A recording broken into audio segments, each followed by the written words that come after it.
جو چیز اللہ کی نافرمانی کی طرف لے جانے والی ہے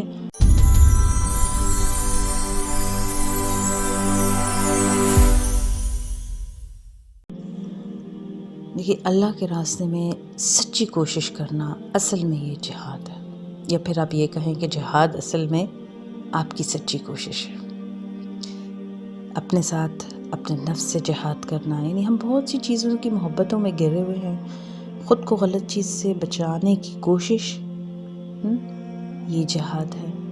نیکی پر ثابت قدم رہنا سب سے بڑا جہاد ہے۔ جو چیز اللہ کی نافرمانی کی طرف لے جانے والی ہے اس سے دور رہنا جہاد ہے، یعنی کوشش ہے نا۔ اللہ کے ہاں یہ بہت ویلیو کرتی ہے چیز۔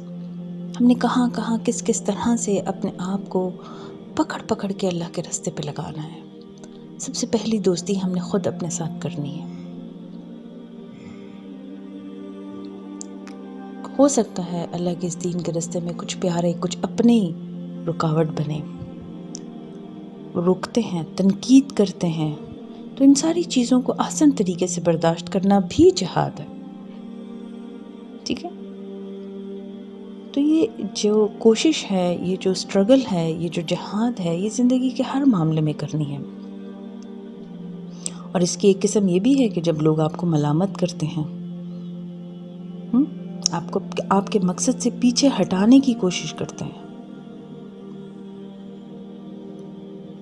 تو اللہ سبحانہ تعالیٰ کے راستے پہ ثابت قدم رہنا ہے، اللہ ہی سے مدد مانگنی ہے۔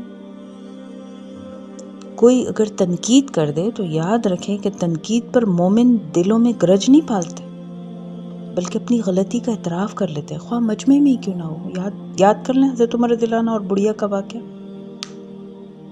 ان کے اندر اپنی ذات کی اہمیت نہ تھی، بلکہ دونوں خیرخواہی چاہتے تھے، اور آج اس چیز کی ہمارے معاشرے میں بہت کمی ہے۔ دیکھیے، ہم جانا تو چاہتے ہیں جنت میں، تو جنت ان اعلیٰ انسانوں کے لیے ہے جو اللہ تعالیٰ کی بڑائی میں جیتے ہیں، اور جہنم ان پست لوگوں کا مقام ہے جو غیر اللہ کی بڑائی میں جیتے ہیں۔ تو خواہ یہ جینا خود اپنی ہی بڑائی میں ہو یا اپنے سوا کسی دوسرے کی بڑائی میں، ذات کو مسئلہ وہ بناتا ہے جو ذات کی بڑائی کے لیے نکلتا ہے۔ جو اللہ کی بڑائی اور آخرت کے لیے نکلتا ہے، اس کے نزدیک اپنی ذات کی کوئی اہمیت نہیں رہتی، تو تنہائی میں بھی اپنی ذات کو اہمیت نہیں دینی۔ نیتی کے ساتھ تنقید کی جائے تو اس سے اپنی اصلاح کرنی ہے، خیر کے کام کو چھوڑنا نہیں ہے، اللہ کے راستے سے ہٹنا نہیں ہے، کمزور بھی نہیں پڑنا۔ اور یہ بھی یاد رکھیں کہ ذاتی عیوب کو اچھالنا چھوٹے دل کے لوگوں کا عمل ہے، یہ جائز نہیں ہے۔ اور یہ تنقید اور ملامت کی چوٹ سہنا آسان نہیں ہوتا۔ صحابہ تو اللہ کی عظمت پہ اتنے گم تھے کہ انہیں اپنی ذات کی عظمت بالکل بھولی ہوئی تھی، اور آج ہم لوگ اپنی ذاتی عظمت میں اتنے گم ہیں کہ اللہ اور اس کے دین کی بڑائی کو بھول گئے ہیں۔ کیا ہمارے ارد گرد صرف تعریف کرنے والے ہیں؟ کیا ہمیں یہ چاہیے؟ ہمیں اپنی ٹیم کا جائزہ لینا ہوگا۔ جس ٹیم کے اندر اللہ کی محبت ہوگی، رسول اللہ صلی اللہ علیہ وسلم کی سنت سے محبت ہوگی، وہ ایک دوسرے کے لیے جھکنے والے ہوں گے، ایک دوسرے کے مددگار ہوں گے، تو وہی غالب آ سکتے ہیں، اللہ کے لیے مددگار ہوں گے۔ یعنی ہر شخص غالب آنا چاہتا ہے، ہم سب دین کی ترقی چاہتے ہیں، تو مسلمان اس وقت تک غالب نہیں کیونکہ ان میں یہ صفات نہیں ہے۔ ہم یہ سمجھ رہے ہیں کہ یہ کامیابی کا راستہ ہے کہ بس صرف ہماری تعریف ہی کی جائے۔ کامیابی کا یہ جو ہم اللہ کی طرف جانے والا راستہ ہے نا، کامیابی کا جو ہماری منزل جنت کا راستہ ہے، اس پر وہی چل سکتا ہے جو اللہ اور اس کے رسول سے محبت رکھتا ہو، اللہ کے بندوں سے محبت رکھتا ہو۔ دوسروں کی تنقید ان کو متزلزل نہیں کرتی۔